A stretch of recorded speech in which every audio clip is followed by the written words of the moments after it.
Ahora se está tratando de investigar si este hombre sufrió un ACV o tiene alguna secuela del ACV que ya sufrió o algún otro diagnóstico neurológico. Por eso vamos a hablar con Silvia Cocorulio. Ella es neuróloga y exdirectora de la carrera en la Universidad de Buenos Aires. Y aquí también en la mesa está con nosotros Gabriel Di Nicola. Bienvenida, Muchas Silvia. Gracias. En primer lugar, Chicho, tenemos información de último momento de este caso, que es la declaración del padre. Así es, Rodrigo Voces, el padre de la niña que falleció ayer como consecuencia de una asfixia, declaró hoy durante varias horas, hizo un raconto de lo que estaba sufriendo él previamente, dijo que estaba sufriendo como un estrés emocional por una situación de cambio de trabajo y también que estaba con un problema por una herencia, por una sucesión con una propiedad, con un familiar. Eso es lo que le fue relatando a los representantes del Ministerio Público Fiscal de San Martín, que le tomaron declaración indagatoria. Fue tan larga la declaración que llenaron 11 carillas los funcionarios judiciales. Después de eso se decidió que continuara detenido y mañana formalmente el Ministerio Público de San Martín va a pedir la detención de Voces para seguir esperando y a la espera de que le lleguen el resumen del estado neurológico, de los estudios neurológicos sobre su persona. Pero antes de tener los estudios neurológicos, entonces, la Fiscalía decide detenerlo. Así es lo que nos adelantaron fuentes judiciales, que mañana formalmente le va a pedir al juzgado de garantías la detención de este hombre de 36 años. Más allá de la pena que ya lleva, hace un ratito lo hablábamos con Paz Rodríguez Nel, ¿no? Pero esto hasta jurídicamente tiene un nombre, se llama pena natural. Así es. Y es la que obviamente carga este hombre, ¿no? La pena natural de haber perdido una hija, haber matado a una hija. Por su olvido, su hija se murió. Tal cual. Bueno, y por eso, Silvia, te quería preguntar. En primer lugar, se hablaba de que este hombre había tenido 2 ACV, 2 accidentes cerebrovasculares. Uno está confirmado por parte de la Fiscalía y en parte también de esta declaración. La pregunta, más allá del caso en particular, que no conocemos y no sabemos cómo fue el ACV que este hombre sufrió, es preguntarte qué secuela puede dejar un ACV y si esta secuela puede llegar a desencadenar un olvido semejante. Claro. En realidad, bueno, no conociendo el caso puntual, uno tiene que hablar de los casos en general. Claro. Un accidente cerebrovascular isquémico, acá además tiene otra particularidad, que es el accidente cerebrovascular isquémico del joven. Porque no es lo mismo que el ACV que clásicamente la gente cree que es del adulto mayor. Sí. Este es un joven y menor de 45 años, lo que hace que sea realmente el joven. 36 años, la primera ACV habría sido en 2015, o sea, él tenía 32, 33 años. Claro, más joven aún. Exacto. Entonces, digamos que siendo de los accidentes cerebrovasculares los isquémicos, porque podrían ser hemorrágicos, pero por lo que presumimos fue un isquémico. ¿Qué es un accidente cerebrovascular isquémico? En realidad, esto es un accidente que le ocurre al cerebro, que puede ser que inunde sangre, entonces esto es hemorrágico por diferentes causas, o isquémico porque la sangre no llega, entonces no oxigena y ese tejido muere. Bien. Dependiendo, el cerebro es maravilloso y milimétricamente tiene funciones que hacen que se represente con síntomas diferentes. Claro.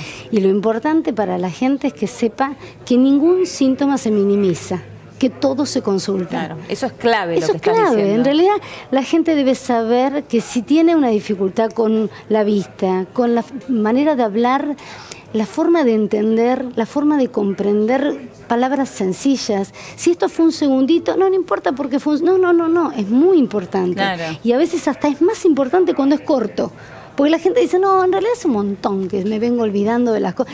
Ese ya es otro tema. Claro. Pero el accidente cerebrovascular en realidad es un proceso y tal brusco, por eso se llama stroke también, pues un golpe es algo muy brusco. Claro. Entonces puede ser que sea motor, que sea un brazo, una pierna.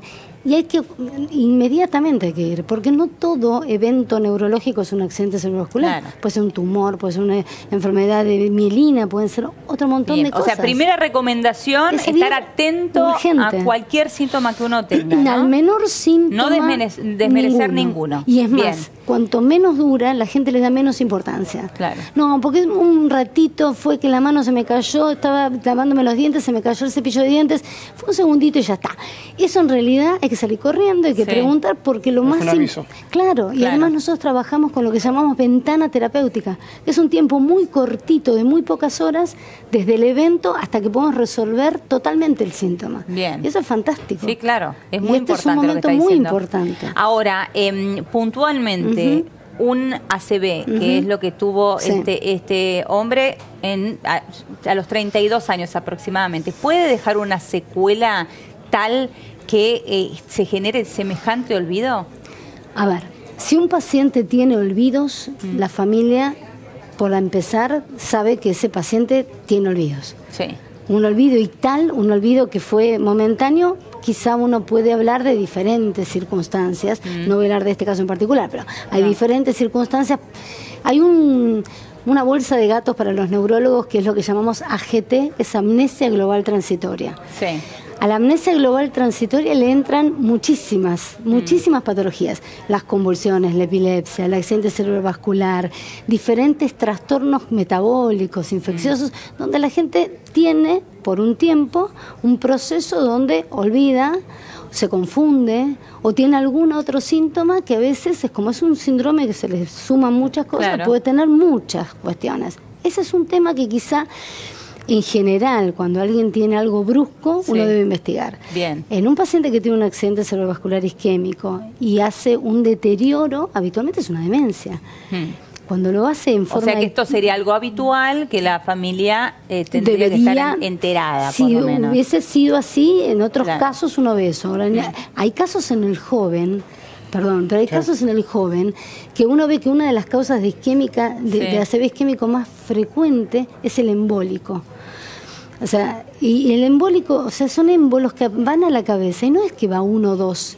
Nosotros hacemos un método que es... Son coágulos. Claro, pero que no es... La gente piensa que son 1 o 2 y ya está, y entonces está confuso. Claro. A veces para que alguien que tiene una fibrilación auricular, que es una arritmia súper común, puede tener 3.000 por hora y estar conversando con ustedes sin problema. Mirá. Y es un riesgo porque eso puede llevar a un deterioro también cognitivo con el tiempo. En realidad lo que uno tiene que tratar de transmitir es que cualquier síntoma urgentemente hay que consultar porque hay que encuadrarlo en qué lugar está. Y cuanto antes mejor. Perdón, él en su declaración indagatoria, cuando le preguntaron puntualmente sobre el hecho, dijo, no me di cuenta que había dejado a mi hija en el auto. Claro, bueno, y justamente con esto que está relatando Chicho, te quería preguntar, Silvia, ¿puede existir una amnesia única? A un solo hecho puntual. Claro, por única vez. Es muy difícil que nosotros lo podamos en retrospectiva poder ver. O sea, ver, hay pacientes que tienen alteraciones cognitivas puntuales de hechos que hablo en esta bolsa de gatos de la amnesia global transitoria. Pero son varios minutos o pueden ser horas y hay pacientes que están mucho tiempo. Hay otros temas puntuales como isquemias en algunos ganglios específicos que son muy puntuales, que dan trastornos cognitivos puros, que dan trastornos... Pero es mucho más complejo y para poder hacer el diagnóstico uno tiene que establecerlo con muchas herramientas y una es la imagen, porque acá, digamos, como en cualquiera, lo primero que tenemos que hacer es una buena imagen y un estudio semiológico que es revisar al paciente en forma completa, porque hay muchos pacientes que consultan en una guardia y les dicen, tuviste una ACV. En realidad se van con esa idea diciendo, ya tengo diagnóstico. En realidad tienen el título de una familia enorme. Después hay que analizar qué es lo que fue. Para ver si tiene tratamiento y si tiene alguna resolución. Pero para tratar de entender este tema, estos olvidos esporádicos, en este caso, es un olvido gravísimo del cual estamos hablando, bueno, que terminó de la peor manera, claro, y además de muchas horas. ¿Puede depender de un tema neurológico? ¿Puede desencadenarse por un tema de estrés? Lo que pasa es que el tema de estrés sería un descarte. Y entonces en estos casos uno habla de un estrés postraumático, como estaban comentando hace un rato, con algunas situaciones que esto lo tendrá que evaluar un perito psiquiátrico, y eso se verá después, pero básicamente desde el punto de vista neurológico uno tiene la obligación de descartar, más allá de la imagen y ver si hay alguna cuestión isquémica, también cuestiones eléctricas, porque hay pacientes que tienen crisis de amnesia, pero que en realidad lo que hacen son ausencias. Entonces también hay que ver si... ¿Qué quiere decir que hace una ausencia? Que se desconectan por unos segundos y vuelven a conectar. Tantos segundos o 9 horas cuesta creer, pero bueno, esto hay que ver en el contexto Ahora, general. esa desconexión puede ser específicamente al momento... ¿A un tema? Claro, específicamente al momento o a un tema en el que él tenía que dejar a su hija en la guardería, porque él después llega a su casa y vuelve al auto justamente cuando tiene que ir a buscarla. O sea, de eso sí se acordó. Te agrego un dato más Sí. que surgió de su declaración indagatoria. Él dice que no se dio cuenta y que es más, que en un momento salió a la vereda, para buscar algo que habían dejado y ni se dio cuenta que estaba la nena ahí. O sea que llegó a salir y no advirtió su olvido y volvió a entrar a su casa sin ir a buscar a la nena al auto. Es muy difícil poder hablar en retrospectiva de un paciente que uno no conoce y es una falta de respeto también. No, por supuesto, pero por eso te lo preguntamos de forma general. No, pero en por la forma experiencia que general vos tenés. uno dice que en realidad cuando un paciente trae como un hecho puntual sin antecedentes del mismo hecho en forma repetitiva, Claro. lo primero que uno debería descartar son cuestiones ictales, cuestiones agudas. Una de ellas son las convulsiones y otra sería el accidente cerebrovascular, en realidad sumado a otros síntomas, porque acá no cierra Claro. desde lo que cuentan como para que esto sea un accidente cerebrovascular. Estábamos sin herramientas, sin Claro. imagen, sin examen, sin anamnesis, sin haber interrogado. Sí, solamente con la declaración. Solamente con esa declaración del padre, cuesta ¿no? de él. muchísimo y en realidad acá también tiene que haber peritos psiquiátricos, peritos neurológicos, pero tiene que haber un peritaje clínico muy profundo. Por eso es lo que va a esperar y va a ordenar en las próximas horas el Ministerio Público San Martín, unos estudios y también esperar toda la historia clínica de él que haya en los Pero hay distintos algo que centros. evidentemente a la Fiscalía no le cierra, porque si no, no determina detenerlo en el día de mañana. Pero lo que ¿no? nos llama la atención es que no hayan hecho una imagen inmediatamente, porque a ver, esto nos pasa a nosotros desde la práctica clínica neurológica todo el tiempo, que hay pacientes que tienen cambios de conducta y quizá algunos cambios que los pueden ver en lugares muy habituales y quizás podemos encontrar desde un tumor cerebral hasta el famoso síndrome de vaca loca que tuvimos durante muchos años hablando de lo mismo, que clásicamente es eso, es un síndrome de frontalización, de cambios conductuales. No es exactamente de lo que estamos hablando, pero sí siempre tenemos que tener, para empezar, una imagen que separa las aguas y dice, bueno, esto es algo que claramente se está notando o esto es algo que tendremos que investigar más profundamente. Se tendría que haber hecho inmediatamente. Seguramente se hizo. Ahora, en la declaración se habla de lapsus mental. ¿Existe tal cosa?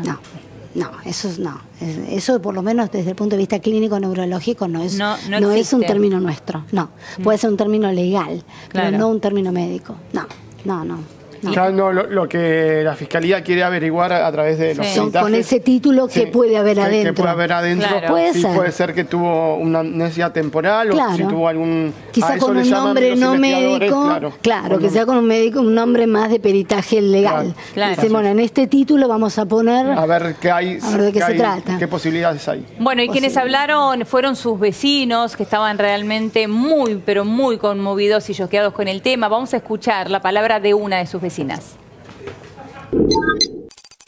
Yo llegaba acá a mi casa de mi trabajo y tuve la desgracia de encontrarme con este panorama.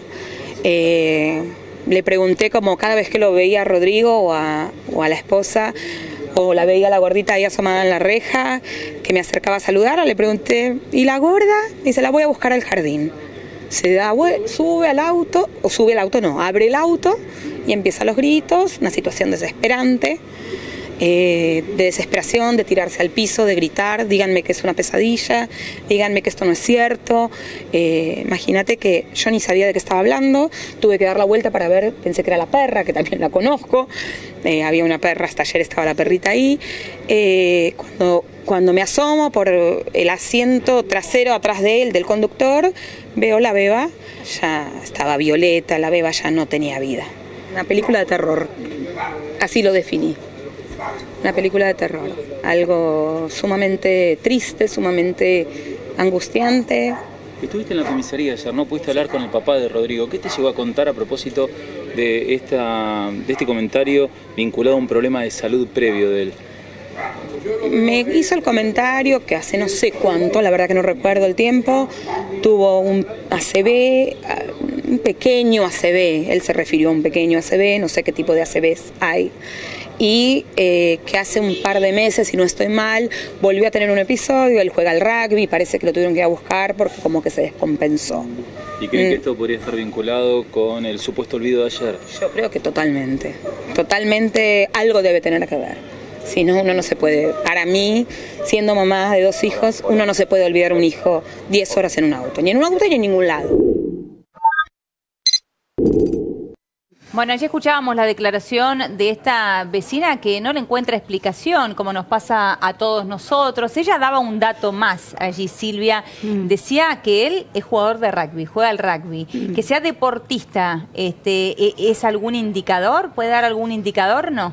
No, en realidad los deportistas, o sea, el deporte es sano siempre, el deporte es recomendable siempre, dependiendo de qué deporte haga uno va a tener más riesgos de tener algunas patologías. El rugby es un deporte que tiene situaciones de choque corporal violento y entonces una de las cuestiones que nosotros evaluamos mucho en el accidente cerebrovascular isquémico es la patología de gran vaso. Los grandes vasos son las carótidas y a veces puede pasar que en uno de estos golpes uno pueda tener una disección traumática de la carótida, que es la luz del vaso en algún momento se cierra un poco por un golpe que en la pared del vaso. Esto puede ocasionar un accidente cerebrovascular isquémico en un paciente joven que tenga como único antecedente esto sin factores de riesgo, porque además hay que tener factores de riesgo. No cualquiera hace esto, sino todos los jugadores de rugby estarían disecados por la vida. Tal cual. Exactamente. O sea, una y persona esto es propensa porque tiene factores ¿Cuántas veces pasa que un jugador de fútbol puede caer muerto en un entrenamiento y el chico tenía toda la evaluación hecha y es una muerte súbita inevitable? Con el accidente cerebrovascular isquémico mayormente es evitable, casi siempre es evitable. Lo que hay que hacer es un buen screening, que es una búsqueda con una lupa gigante y buscar muy bien y mucho más en un paciente joven que ya tuvo un evento previo. De decir que esto puede ser causante de una amnesia, eso va a ser un trabajo muy arduo de todos los investigadores, de los médicos que lo trabajen y que traten el tema, pero con muy pocas herramientas es muy difícil de poder ver. Y de una amnesia temporal. Insisto con esta palabra, no sé si está bien expresarlo de esta manera, Silvia. Sí, porque es un instante. Es el instante donde la deja, pero las 9 horas siguientes donde, excepto que haya pensado que hizo un ejercicio automático de haberla dejado. Claro, porque aparentemente lo que él hizo esa mañana fue llevar a su mujer al trabajo, dejarla allí, de ahí iba a dejar a su hija a la guardería y después a su casa. Ese es el paso que se salteó. Ese paso se salteó. Claro. Habrá que investigar en ese, digamos, esto va a ser más difícil porque en retrospectiva y siempre para nosotros es muy difícil para atrás. Cuando hay una imagen o cuando hay algo muy llamativo, si es un accidente cerebrovascular, un tumor, algo que está ahí y que nos marca que esa es la lesión, es mucho más fácil. Pero en las causas, por ejemplo, en las eléctricas, que son salvas de alteración eléctrica que va y viene, muchísima gente hace ciertos signos que quizá no se dieron cuenta que estaban teniendo esto. Con el accidente cerebrovascular isquémico, lo mismo. Hay áreas del cerebro, independientemente de este caso en general, donde el paciente ni siquiera se da cuenta que está hemipléjico. Y le dicen, pero no estás moviendo el brazo. No, yo estoy muy bien. Y eso es una negligencia porque es una zona del parietal que no te deja ver. Una pregunta. Él a las 17 horas recordó que era el horario de ir a buscar a su hija a la guardería. ¿Cómo se explica eso? Que no se acordó llevarla, se olvidó llevarla, pero sí recordó. Puede haber tenido a las 5 de la tarde que tenía que ir a buscarla. Puede haber tenido una ventana de tiempo donde algo pasó que no sabemos. Algo pasó que no sabemos, que no solamente puede ser neurológico, puede ser psiquiátrico, puede ser de una cantidad de cuestiones. Digamos. Pero en esa ventana de tiempo que no se sabe qué pasó con él, porque evidentemente, según los dichos, él cree que tiene que ir a buscarla y de hecho eso es lo que hace. Sí, lo que dice la vecina, que se lo encontró justamente cuando salía. Y ahí es cuando se encuentra. El último dato de la autopsia, o uno de los datos de la autopsia, que la nenita habría fallecido entre las 11 y las 12 del mediodía. O sea, por hipertermia. Cuando el padre salió ya llevaba 5 horas fallecida. Bueno, tremendo caso. Muchísimas gracias, Silvia. Esperaremos entonces los resultados. Gracias, Chicho. La seguimos en un ratito, porque de aquí me voy al encuentro de Juan Pablo Zanotto. Juanpi, tenemos que hablar de Juan Leirado y una pelea de tránsito realmente violenta en